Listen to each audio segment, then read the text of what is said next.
Bueno, seguimos jóvenes. Entonces, responde, ¿tiene la respuesta? Inge, Ya, la, la presión sería la misma, Inge, ya. a la misma temperatura. ¿Qué sería la diferencia? El Si caudal, está a la misma temperatura sería la misma, solo que No. el caudal y el volumen. Ah, ¿qué cosa? El caudal, Inge, el ¿Qué es el caudal sería caudal? diferente. El caudal es la cantidad del producto, del flujo, La que cantidad puede del aire. moverse en una cantidad de área, ¿no? Ese es el caudal, ¿no? Ya, por ejemplo, el agua, ya, un caudal del río depende del ancho que tenga el río, ¿no? En este caso, nuestro caudal de aire depende de la cantidad de metros cúbicos que tenga el tanque. Entonces, ¿qué va a pasar si yo agarro y abro al 100% la válvula del tanque de 1 metro cúbico y abro al 100% la válvula del tanque de 10 metros cúbicos? Voy a tener a la salida la misma cantidad de presión, pero el de 10 metros cúbicos va a estar botando aire más tiempo, ¿no? Entonces, lo cual nos puede dar para más tiempo de uso, ¿no? Lo mismo sería en un sistema de refrigeración, ¿no? Si nosotros queremos enfriar más cosas, o sea, esta palabra que está acá, lo pueden ver en la pantalla, se ve, ¿no? Se ve la pantalla, ¿no? sí, se ve. Si Sí, sí. nosotros queremos enfriar este evaporador, ya más cosas, no sé, queremos enfriar en uno, queremos enfriar agua, en otro queremos enfriar soda, en otro queremos enfriar un Sí. cuarto, cualquier cosa, necesitamos más líquido refrigerante. Entonces necesitamos más caudal de refrigerante. Pero todos van a trabajar a la misma presión. Por ejemplo, si nosotros queremos que cada uno de ellos esté, este de acá esté a -2 bares, ¿ya? O digo, a 2 bares para tener una temperatura de -10 grados. El otro también tiene que estar a 2 bares para tener una temperatura de -10 grados y el otro también, ¿ya? Ahora, nosotros ya vemos si queremos estrangular las válvulas de expansiones que tiene cada uno independientemente, para que este tal vez suba su presión un poco más para que caliente más, porque tal vez nosotros no queremos congelar, queremos enfriar nomás un cuarto a una temperatura de 8 grados, ¿ya? Para poder mantener frío algo, ¿ya? Insumos o cualquier otra cosa, ¿ya? Entonces, se puede regular independientemente a cada evaporador, ¿ya? Para darle la presión más alta y poder tener temperatura más alta para no congelar quizá.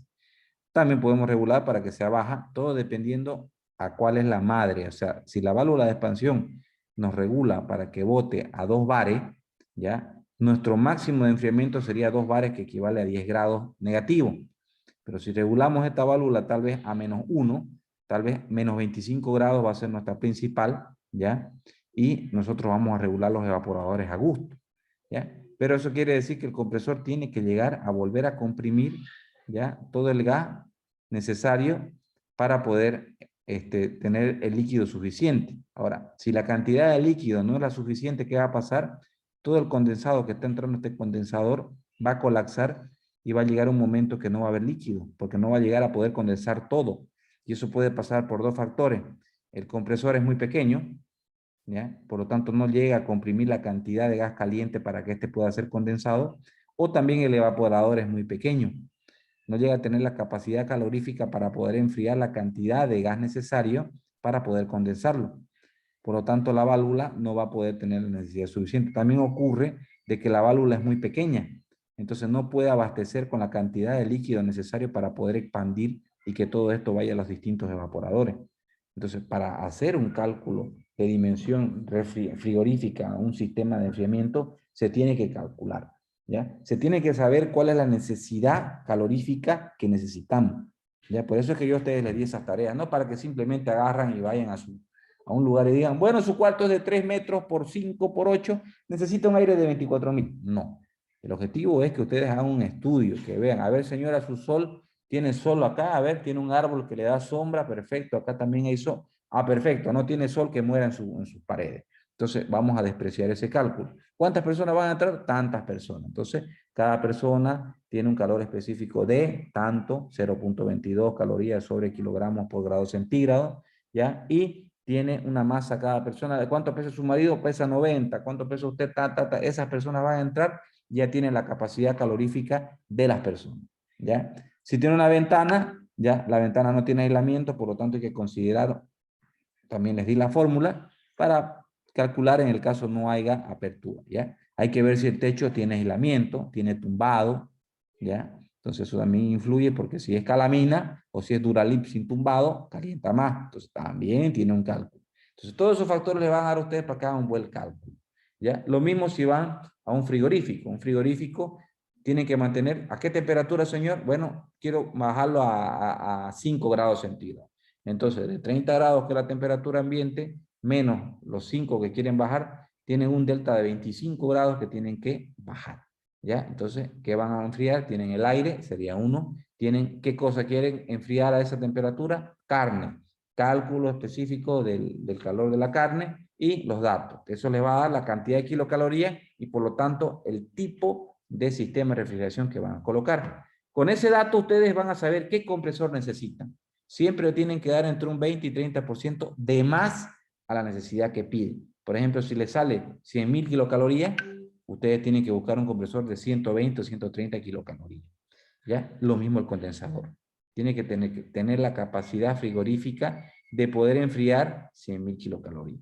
¿Ya? Algunas personas ponen los condensadores cabal, ¿ya? Y no es recomendable porque con el tiempo se van saturando, ¿ya? Porque algunos trabajan de manera mezclada con agua, ¿ya? Y aire.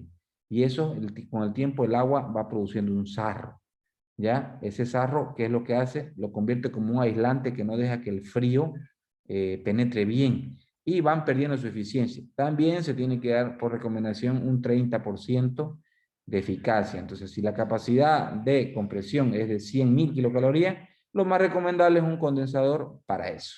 En el caso de la válvula de expansión, lo mismo. Se tiene que ver que esta válvula de expansión sea para qué cantidad de caudal, ¿ya?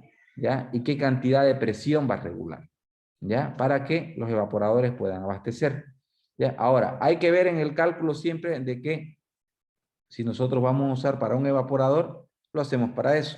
Pero a futuro, si se quiere enfriar, ¿cómo se llama? Ampliar, ¿ya? Por ejemplo, hay veces que nos mandan o nos da la empresa un compresor grande. Entonces, ese compresor grande nos va a trabajar bien con los condensadores y con los equipos, porque lo único que vamos a hacer nosotros es comprimir una presión.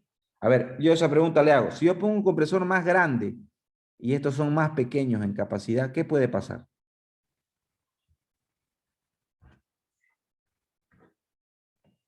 ¿Mm? ¿Eh? Si a mí, por decir, yo voy a una empresa y la empresa me dice, mire, yo tengo este compresor, tengo este condensador, tengo este evaporador y tengo esta válvula de expansión. Pero resulta que los condensadores, según lo que hemos leído en las placas, abastecen, según el cálculo que hemos hecho de nuestra producción, de nuestro proceso, los equipos de acá abastecen la necesidad, pero el compresor es más grande, comprime más. ¿Qué puede pasar ahí?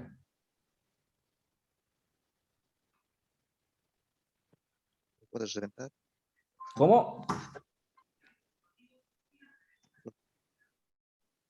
Si la presión va a ser, en sí, la presión sería La presión la mayor, ¿o qué? definimos nosotros. El compresor, Eh, obviamente, si es para refrigeración. Por ejemplo, si el compresor es para amoníaco, el compresor siempre va a comprimir a la misma presión. Por más que sea uno al tamaño de un cuarto, igual va a comprimir a la misma presión. Lo único que va a hacer es que va a absorber, va a succionar más caudal. Y obviamente también más comprimir más caudal de gas. Entonces, ¿qué puede pasar? Dependiendo del sistema de control que tenga y que si digamos que va a ser va a tener más grande, pero si tiene un sistema de control automáticamente va a deshabilitar, ya, pero más rápido va a ser la presión. La succión. Sí. Ya va por ahí, bien, bien respondido. Ya, entonces el sistema de control nosotros nos dice a qué presión va a llegar ese compresor para que él corte las válvulas de succión. ¿Ya? Entonces, por decirle, si nosotros tenemos un compresor más grande, lo que nos va a hacer es succionar más rápido. Entonces, este evaporador va a enfriar más rápido. Mucho más eficaz va a ser. ¿Ya? Pero ¿cuál es el problema? ya es muy grande el equipo, nos va a consumir mucha energía. Entonces, vamos a tener algo que tal vez es de 300.000 kilocalorías, el triple de lo que necesitamos, ¿ya? Y sí, va a trabajar más eficiente porque va a absorber, pero como esto va a cerrar válvula, el compresor sigue funcionando, sigue girando, sigue consumiendo energía. Y es un gasto innecesario, ¿ya? Entonces, sí nos puede servir si no queda de otra, pero a lo mejor la empresa quiere al futuro, quiere producir más y se puede poner en paralelo un condensador más o otro evaporador más, ¿no? Y eso también puede ser que el mismo compresor abastezca, ¿ya? No es recomendable en ningún caso, jóvenes, exagerar, ¿ya? Ya es como el caso de los mamanis que se dedican al tema de gases, ¿no? Y ellos solamente por puritito gusto le pongan esquema 80, un esquema más grueso de cañería, el cual va a salir más caro, ¿ya? No tiene sentido, ¿no? Porque una le va a salir más caro al dueño. ¿Para qué? Para que ese gas, ya que está entrando a las casas a baja presión, se protege. Igual va a ser una protección, esquema 40 que vale más barato, va a dar y va a resultar lo mismo. Entonces, el costo se va a elevar, ¿ya? Y va a ser un costo innecesario que no tiene sentido, ¿ya? Entonces, lo mismo sucede acá. Entonces, siempre hay que decirle, no es muy grande el compresor, va a trabajar el sistema porque las presiones van a ser las mismas, pero va a haber el tema del consumo de energía, ¿ya? Ahora, si la planta, por ejemplo, quiere que eso, la temperatura baje más, ¿ya? Por decirle, si los estándares están para que esto trabaje a menos 15 grados y quieren que trabaje a menos 25, este compresor más grande puede succionar más y puede bajar más la temperatura, ¿no? Entonces, tiene ventajas y desventajas, pero la cosa es no salirnos de los rangos.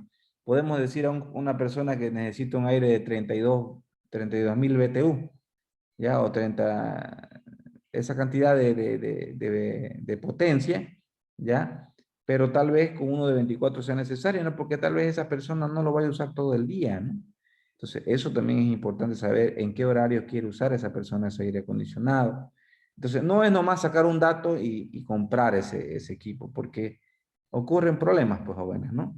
Entonces, esta es la fórmula, cómo trabaja, donde una vez llega el evaporador, el gas expandido, enfría lo que queremos enfriar, ¿ya? En el caso de una heladera de las antiguas, por ejemplo, el hielo queda acá y eso por radiación va pasando a toda la heladera.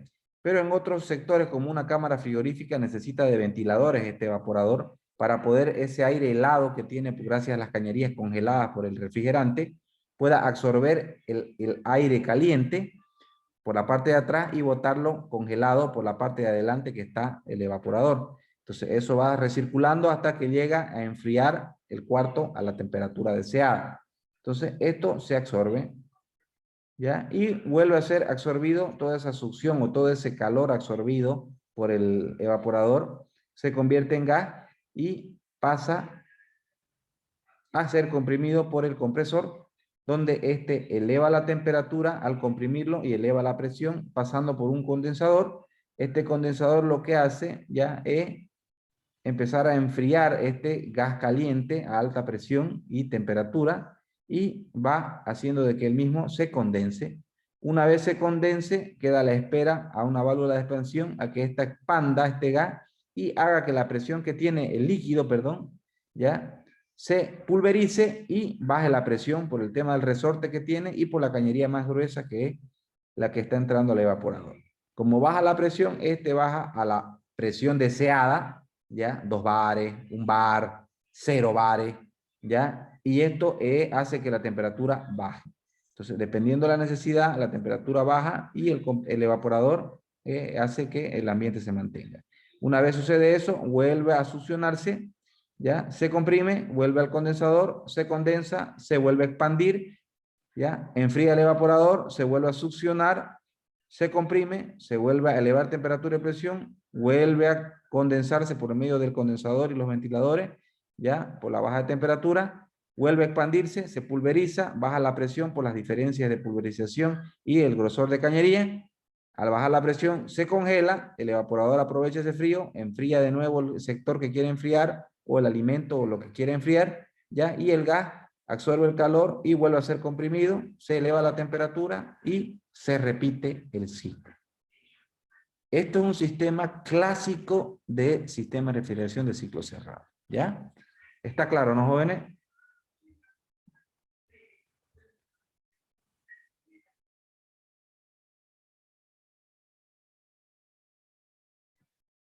¿Me están escuchando, jóvenes? Recién, Inge. Ya. Mierda, ¿desde cuándo no me escuchan? ¿Por qué no hablan? Le hemos dicho que no se escucha. Miércoles. Hemos gritado, Inge. Ni se escuchó. Joder, recién ahorita los estoy escuchando. He hablado un montón como loro hoy que no me han escuchado nada. Cuando no me escuchen nada y vean que estoy moviendo el mouse, estoy hablando. Entonces a veces esto se pone cuando se pone a grabar automáticamente o algo. ¿Hasta qué parte no me escucharon? Hace 3 minutos, creo. En vano te hemos ido hablando, pero no nos contestabas. Ya. No se escuchaba tampoco su voz de ustedes. Qué burrera, che. Bueno. ¿Dónde está?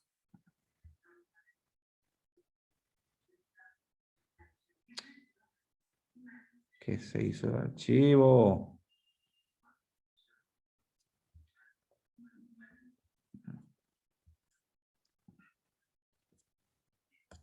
Se cerró. Bueno, esta parte entendieron, no sé si la llegan a escuchar, de que el compresor lo que hace es comprimir, ya pasa por el condensador, eleva la presión y temperatura, se condensa. No se ve la imagen, Inge. Ah, No hay la imagen. todo se cortó, che. El internet es una desgracia. Ya, ahora ven la imagen. Sí, ¿Sí? sí. Se ve. Sí, se ve. Ya, lo que hace entonces el compresor es comprimir ya el gas succionado del evaporador, el cual fue absorbido por el calor que quiere enfriar, ya. Comprime ese gas, ya, eleva temperatura y presión, pasa por un condensador. Este condensador lo que hace es enfriar ese gas a alta presión y temperatura. La presión se mantiene alta, pero el gas se convierte en líquido por la condensación, ya. Este mismo ya pasa por una válvula de expansión, lo que hace es expandir esa presión, o sea, expandir este líquido para que este se pulverice, y al hacer eso, la presión baja, pasa por una cañería más gruesa, con más área, también hace que baje la presión, y esto baja la presión deseada, ¿no? 2 bares, 1 bar, dependiendo a la presión. Mientras más baja sea, menos temperatura tenemos, más frío es, dependiendo al tipo de gas que vamos a usar y al tipo de proceso que vamos a enfriar. Si vamos a enfriar masa, si vamos a enfriar carne, si vamos a enfriar insumos, etcétera, etcétera, etcétera. ¿Ya? Todo eso, todo lo que está acá en el evaporador es lo que nos define qué cantidad de kilocalorías son las que necesitamos. ¿Ya? Entonces, como les dije, vimos en sus cuartos, vimos en todo lo que dimensionamos y cada cosa que tiene, ya tiene una cantidad de kilocalorías, la cual tiene que ser enfriada, obviamente, a la temperatura que deseemos. Y esa temperatura que deseemos también nos dice cuánta cantidad de calor necesitamos. Mientras más frío sea, más calor necesitamos absorber. Entonces el compresor absorbe de nuevo toda esa evaporación de lo que hemos enfriado, ¿ya? Absorbe ese gas, lo vuelve a comprimir, eleva la presión y temperatura, pasa por el condensador, por los ventiladores se condensa, al condensarse se expande por una válvula de expansión, el cual pulveriza el líquido. Este líquido entra a una cañería más gruesa que la anterior, por lo cual hace de que la misma baje más la presión a la presión deseada, el cual nosotros queremos enfriar, ¿ya? Este mismo gas absorbe el calor de lo que queremos enfriar. Ese calor hace que el gas se convierta más en gas, ¿ya? Ese gas que está expandido, y es comprimido por el compresor, el cual eleva presión y temperatura nuevamente por el condensador enfría, se vuelve líquido por la válvula de expansión, se expande por la cañería, aún se convierte más el gas a menos presión, se evapora más aún por la cantidad de calor que absorbe, y ese gas entra al compresor, comprime, eleva presión y se repite el ciclo. Esa es la manera entonces de una compresión clásica de refrigeración. ¿Ya? Todos los equipos de refrigeración funcionan de la misma manera. ¿Qué se le agrega a algunos? Más protecciones, por ejemplo, el compresor. Que el compresor, por ejemplo, pueda, por ejemplo, cuando ya el evaporador llega a enfriar el producto, el calor es cada vez menos. Entonces el compresor lo que hace es eliminar algunas etapas de succión para que éste descanse más y gaste menos energía, ¿ya? También la válvula de expansión ya puede variar dependiendo de la necesidad, ¿ya? Entonces existen filtros para que no dañe la válvula de expansión, filtros para que no vayan colapsando el evaporador, filtros para que no vayan dañando el compresor por la misma arrastre de suciedad y escorias de la cañería, ¿ya? Existen trampas de líquido para el compresor para que el exceso de líquido, tal vez la válvula de expansión está dañada y suele entrar a veces más líquido que gas expandido, ¿ya? Por lo cual hace que se inunde el evaporador y existe acá una trampa de líquido que tiene un flotador y un sistema de alarma, el cual avisa y para el compresor si se llena ese equipo de refrigeración, lo cual hace de que el líquido no entre al compresor. Entonces, un sinnúmero de equipos fuera de lo que estamos viendo común. Entonces, los dos compresores clásicos son estos dos, ¿ya? Y acá están los otros tipos de compresores, ¿no? Que existen, ¿ya? Entonces, dentro de la materia, nosotros vamos a ver acá, en la parte baja, ¿ya? Están los compresores, perdón, compresores y tipos de compresores, ¿ya? Más usuales.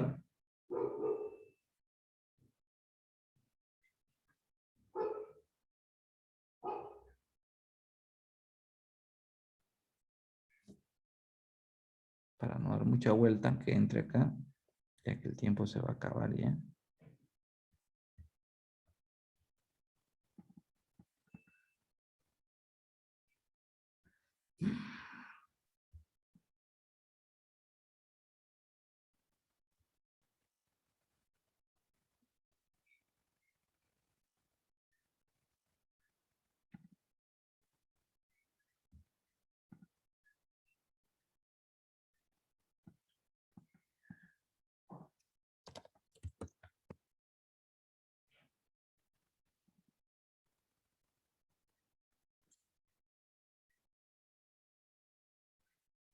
No, ya está.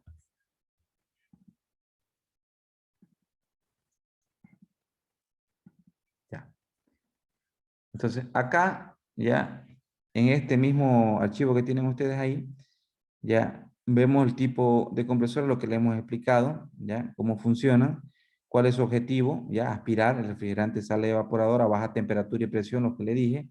Con esto permite mover el caudal másico y necesita para generar la potencia y la demanda del evaporador, ya. Entonces, lo que hace esto es absorber, ya, del evaporador toda ese gas a baja presión, como está en color azul en esta manguera, ¿ya? Y una vez hace esto, el refrigerante hasta el nivel de presión puede condensar según la temperatura marcada por el agente a condensar o foco caliente. Entonces, lo que hace este proceso es elevar la presión, ¿ya? Y reducir el volumen de ese gas, ¿no? Para aumentar la temperatura del refrigerante, que es lo que sucede en el color rojo, ¿no? Eleva presión y temperatura para que entre a este condensador, ¿ya? ¿Qué es lo que hace el condensador? Condensa, ¿ya? Y hace que este se vuelva líquido, donde pasa una válvula de expansión, el cual expande este gas, ¿ya? Y lo vuelve a meter al equipo evaporador. Miren, los tipos de evaporador son varios. Este es un casco y tubo, por ejemplo. El que vimos es un tipo serpentín, ¿ya? Tipos de compresores son los compresores rotativos o de tornillo doble. Estos compresores son uno de los más usados. Hasta ahorita son uno de los 50% más usados, quizás hasta un 60-70 hoy en día. ¿Ya? Funciona con un tornillo hembra y un tornillo macho, el cual hace que la succión entre por el tornillo y conforme va moviendo el tornillo va comprimiendo y la descarga sale por un sector. ¿Ya? Entonces, aquí existen los tipos de compresores más comunes, los clasificación, los centrífugos, que son unos que tenemos aquí. Aquí lo tenemos los alternativos, los atornillos, los centrífugos a paleta, los scroll. ¿Ya? Tenemos los volumétricos, que son alternativos, los rotativos, que serían los a paleta, los helicoidales, que serían doble tornillo, y el único de tornillo, y los orbitales, que serían los scroll, que estos son usados mayormente en heladera. ¿Ya? Los alternativos son los más comunes también, que son los a pistón, al igual que los a tornillo, que serían en este sector de acá, que serían los rotativos. Son los más usados, alternativos y a tornillo, también se le llaman recíprocos, ¿ya? ¿Ya? Los volumétricos alternativos a pistones, que son los más usados. Acá podemos ver cómo funciona. Miren, acá está la cámara ya de descarga, el sistema de amortiguación de golpe donde mueve la válvula, la culata que es la que se encarga de distribuir el agua para que este sector que está acá no se caliente demasiado por la descarga y la compresión, que es lo que calienta. Esto una vez eleva el pistón, comprime, y por este lado abre la válvula para que salga la descarga. ¿Ya? Acá podemos ver las anillas, llamados segmentos también. ¿Ya? El pistón émbole, el bloque, que sería el bloque que le llaman. La biela, que es la que se acopla al cigüeñal, que es el que está acá abajo. La bomba de aceite, que se encarga de distribuir sistema de aceite a todo el sistema para que todo se lubrique. ¿Ya? El cárter, que está en la parte de abajo, donde está el aceite lubricante, acá está el cárter. ¿Ya? El cigüeñal, que sería este que está mostrando acá, que es el que se encarga de hacer mover los pistones por medio de un contrapeso, y el filtro. Esta es la parte exactamente como se ve un compresor. Todos los compresores recíprocos a pistón se ven así. ¿Ya? Los volumétricos orbitales scroll, ¿ya? Funcionan como un resorte, como un helicoide que ven acá, donde este helicoide se mueve, vibra. ¿Ya? Entonces, cuando se vibra, ¿ya? Él absorbe en ese movimiento todo el gas que entra por acá y lo va comprimiendo hasta que sale comprimido. ¿Ya? Son bastante silenciosos, se usan en lo que son sistemas de refrigeración más que todo para heladera. ¿Ya? Los rotativos a tornillo, que son los más usuales, los más finos, son un poco delicados, ¿sí? Porque a la mínima cantidad de líquido pueden romperse. A diferencia del compresor a pistón, puede soportar más los líquidos, estos no. Por lo tanto, necesitan más protecciones, más filtro. ¿Ya? Acá tenemos los volumétricos a tornillos rotativos con variador de frecuencia. Son los más eficaces, más que todo en rendimiento. Tienen un excelente rendimiento porque bajan la velocidad del tornillo conforme la demanda aumenta o baja. Si la demanda aumenta, el tornillo empieza a girar más. Si la demanda baja, el tornillo también empieza a bajar más. Aparte de eso, los tornillos tienen una garganta de succión. Estos no tienen. ¿Ya? Estos entran por etapas. Abre una etapa al 20%, otra etapa al 40%, otra al 50%. Dependiendo de las etapas, hay que tienen dos etapas, 50 y 50. Entonces, si está frío todo y no necesitamos frío, está trabajando al 50%, que es harto. Si ya recién empieza a enfriar más del 60%, prende la otra etapa. No son muy eficaces en el rendimiento. En cambio, los atornillos pueden trabajar desde el 1%, abierta la garganta, 2%. Y si bajan su revolución, todavía bajan. Entonces, ahorran bastante energía. ¿Ya? Tienen un control modulable. Acá se puede ver una tarjeta electrónica que tiene su control. ¿Ya? Tenemos los rotativos a paleta, que muy poco se usan. ¿Ya? A rasgo para que lo vean. Los centrífugos también lo vemos acá, que tampoco se usan en muchos lugares, pero no es muy usual. Funciona de la misma manera, pero se usan los compresores centrífugos de levitación magnética, que es un sistema nuevo. A futuro va a ser esto, porque esto casi no usa gas refrigerante. Es un sistema especial. Funcionamiento de los compresores, ya el accionamiento, cómo funciona el compresor. ¿Ya? Acá está el accionamiento, un compresor abierto. Acá está el acoplamiento que tiene, está el compresor y el motor. ¿Ya? Algunos funcionan de acoplamiento directo, otros funcionan con acoplamiento a polea, que es el que vemos acá con una correa.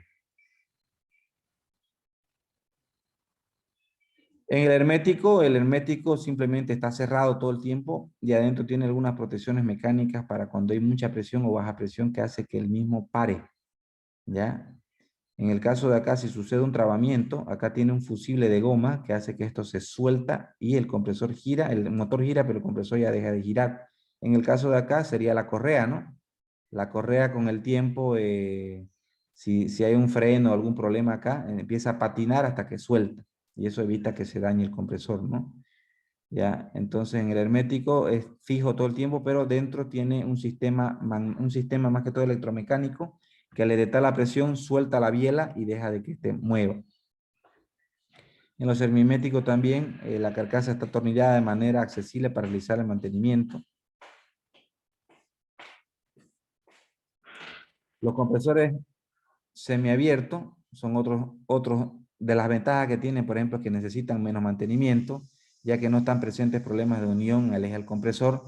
ya realizan fugas en el sello mecánico, etcétera, ya que estos tienen, los de arriba, ya estos tienen problemas de fuga en el sello mecánico del acople, tienen problemas en este acople, vibración por mal ajuste, ya desgaste de correa, ya desgaste de polea, tienen varias cositas que perjudican, que se las muestra acá, que estos no presentan, ya lubricación, ya no disipan calor en la sala de compresores, ya estos de acá no disipan calor, tienen sus ventajas, ya son hasta un 30% más compactos y ligeros, son más silenciosos y generan menos vibraciones, pueden forzarse y tener el mejor enfriamiento en el motor eléctrico. Las desventajas, en el caso del cortocircuitado, rotura de bobina del motor eléctrico, el refrigerante arrastrará partículas del mismo y las cámaras de compresión pueden al resto de la instalación contaminarla, dificultad de mantenimiento y reparación, especialmente en el motor eléctrico, no pueden utilizarse con amoníaco debido a la compatibilidad del cobre,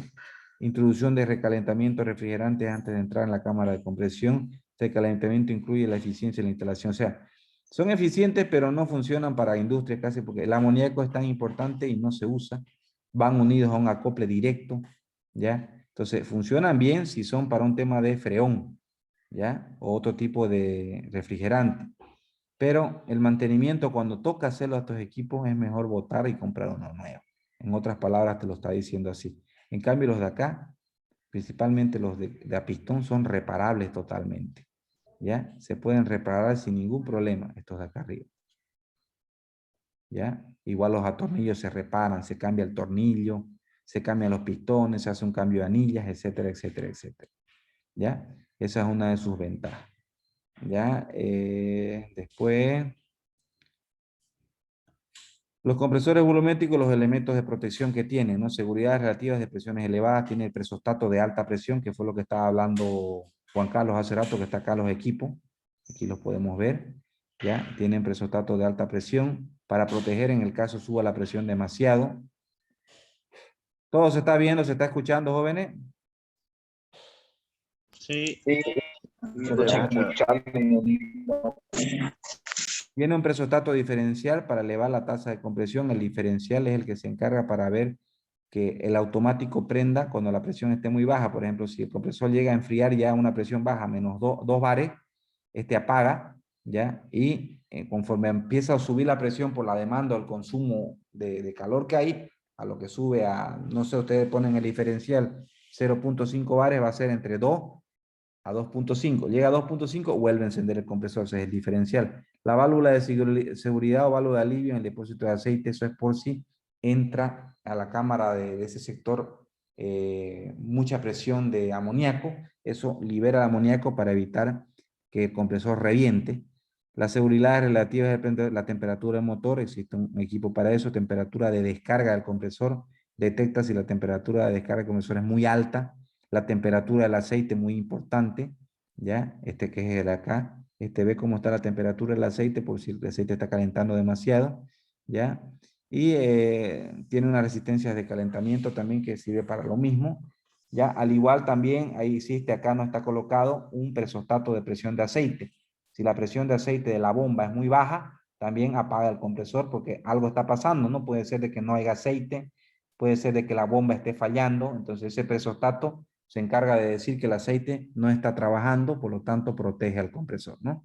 Los tipos de compresores que hay, bueno, los compresores volumétricos, los elementos de producción son también las de baja presión, el enfriamiento del motor eléctrico, la anticongelación a temperatura muy elevada, el aceite está hecho para eso, baja presión en el circuito de lubricación, que es lo que les acabo de decir, muy baja presión en el tema del aceite, protección contra obturación de filtro, también eso va dentro de ello, protección contra rápidos arranques o paros de compresor por temas de regulación, colocación de retardadores de arranque. Eso es para que el compresor cuando se apague no prenda inmediatamente.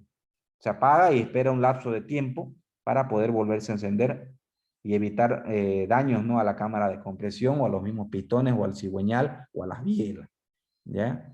Los elementos de protección también está protección contra la entrada de refrigerante líquido, que es lo que les dije, que es una trampa de líquido, ¿ya? Los golpes de líquido, retorno de líquido al compresor, ¿ya? Elementos de protección, migración de refrigerante al aceite del compresor, ¿ya? Elementos de protección, migración del aceite del cárter, ¿ya? Que es los equipos que tienen para que el aceite, por ejemplo, se mantenga. Por ejemplo, hay una resistencia eléctrica en el cárter para que el aceite, en el caso de que entre amoníaco frío, no congele el aceite. Esto mantiene el aceite siempre líquido, ¿ya? Una parada por recogida de líquido en caso de que entre líquido al equipo, para el compresor. Los fluidos enfriados, el tema de refrigerante, los fluidos usados, ya dependen al uso que se le vaya a dar, ya. Los más comerciales que podemos ver acá están, por ejemplo, refrigerantes artificiales de la familia de los hidrocarburos. Está el R134, el R152, ¿ya? El R404A, que es muy usado, muy eficaz. Refrigerantes artificiales de la familia de los clorocarbonatos, ¿ya? O hidroclorofluorocarbonatos y sus mezclas. También son otro tipo de refrigerantes. Refrigerantes naturales como el amoníaco, el dióxido de carbono, ¿ya? Tenemos los hidrocarburos como el R600, ¿ya? Los inorgánicos, ya que sería el caso del NH3, ya que se hace a base de amonio, ¿no? Que es orina. Oye, bastante se está produciendo acá en Bolivia. Ya los rendimientos caloríficos, bueno, esto es el tema de los tipos de compresores en cuanto a rendimiento.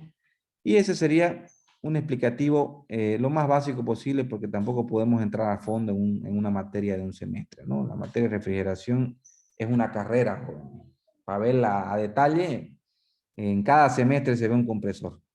Ya, entonces este contenido está ahí dentro de lo que estamos viendo.